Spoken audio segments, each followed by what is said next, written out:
The cure for commoditization. In the last video, I said that you don't sell group training, you coach people.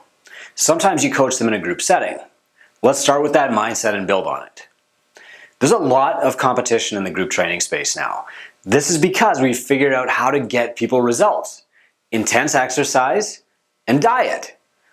Many new franchises have emerged from that simple recipe. They charge low rates, they work in really small spaces, and they sell a service that looks the same as what most micro gyms sell. They've commoditized intensity, and that has a lot of micro gym owners worried. The gym owners who suffer when a new Orange Theory opens nearby are the ones selling group training and nothing else, because Orange Theory is going to win at that game. But our business isn't actually the same as their business. So here's how to set yourself apart. First, let's start with what you don't sell. Programming. No one is seeking out the best group programming. People look for the workouts that will benefit the most, including beginners and games athletes. Bad programming can cost you clients. Good programming doesn't gain you clients. Relationships keep clients. Sell your relationships. Programming isn't a differentiator between your gym and the franchises. Number two is community. Like programming, bad culture in your gym can cost you clients, but good culture doesn't gain you clients. Relationships between clients is important, but not as important as the relationship between each client and their coaches. Your clients are not 50% nicer than Orange Theory clients. Their coaches are taught how to be warm and engaging first and how to teach the squat second. Community is not a good differentiator between your gym and the franchises. Third, access to equipment. You know who sells 24/7 access to their equipment? The gyms with amazing equipment and 10,000 clients and no coaching. When you sell 24/7 access to equipment, you begin to compete with Gold's Gym. And you're not going to win that one. Take it from someone who's tried. Selling access means surrendering coaching control of your clients. It causes clients to misinterpret your real value, argue about access during class times, and leave when rules aren't enforced the same way every time. Selling 24/7 access won't help you keep the right people around. It will just help you attract the wrong people for short-term commitments. The fourth thing that you don't sell is group exercise. Pay your membership, show up when you like. That's not a winnable model for micro gyms. Who sells that stuff? Orange Theory, Fit Body Bootcamp, F45, Les Mills, Jazzercise, models built on a low-paid group leader, I won't call them a coach, and a choreographed workout set to music. These franchises have good branding, big classes, and low overhead. They don't need to know Mary's background, only that she's paid her membership. She doesn't add to the group by joining or subtract from the group by leaving. The programming doesn't change whether Mary shows up or not. The coach works no harder or less hard if Mary's in the room. The system doesn't change because of Mary. That's the definition of a commodity, and every commodity has downward price pressure. These big chains have enormous advertising budgets. They can spend more and more and make less per client. Their margins can shrink to almost nothing and they'll still survive. But they can have high churn rate and still be profitable, and you can't. So let's go in the other direction, towards specialization. Here's what you really sell. Personalized exercise and nutrition plans. You design workouts and meals that will get Mary the specific results she wants.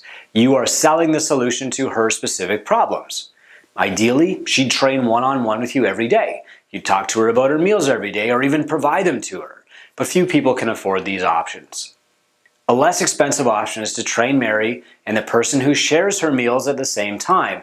That way, you can provide the same guidance and they can split the cost. Even less expensive, to train Mary and a small group of people with the same goals and eating habits together. And finally, if Mary can't afford anything else, your least expensive option is to put her in a group of people with similar goals. You train people. Sometimes they work out together, but their overall plan should be different. That's why you have goal review meetings. And if you download our full retention guide below this, you'll have access to read about how to run a goal review meetings. Second, you sell accountability. You don't sell memberships, you sell results. Results depend on two things: knowledge and action. Now, knowledge is cheap. I can find workouts online. I can attend a group workout on Zwift.com, or I can show up at Orange Theory and just let them tell me what to do. I can also buy a diet book, or I can buy prepackaged low-calorie meals so I don't even have to learn anything. Action is the hard part. Most people don't actually want to show up at the gym. Not every day. Most people don't want to prep their meals or buy broccoli. And that is where you come in. You also sell decisions. One of my clients once told me, I love Catalyst because I can turn my brain off for an hour. When I heard those words for the first time, I was shocked. But now I hear it all the time because I ask, what do you like best about my gym? People want me to make decisions for them because they already make too many, like what to wear, what to say to their boss, what to put in that expense report. They don't want to decide how to scale the workout appropriately. They want me to tell them. The fourth thing that I sell is care. How often does the average person in your gym hear, good job, or it's great to see you, or even, I'm glad you came? In their average day outside your gym, probably not at all. That's part of the reason they came to your gym. They know you like them because you tell them so. They know you have their best interests in mind. You won't let them do the wrong thing, including in wasting their money or their time. The fifth thing you sell is perspective. So their coworker is raving about a new diet. Should they try it? You already know the answer.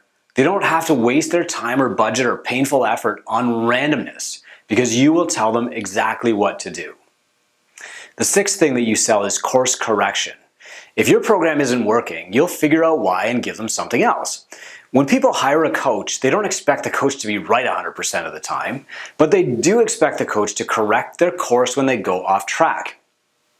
I once shocked a bunch of gym owners by sharing that I sometimes tell clients to take a few months off from Catalyst. Sometimes I say, take the summer away from the gym. Exercise every day. Go for a walk, have a little jog, a run, bike, or swim. Try and read 10 books. Does that prescription cost me money? Absolutely, but it's the best thing for the client, and that's my job. As a secondary benefit, these clients tend to stick around longer because they know they can trust me to tell them the truth, even when it's not in my immediate financial best interest. These things all require a one-on-one relationship with the client. Building a business means building systems that provide these things and hiring people who deliver those systems really, really well. We teach you how to build these systems in the Incubator, and we hold you accountable for doing the work too.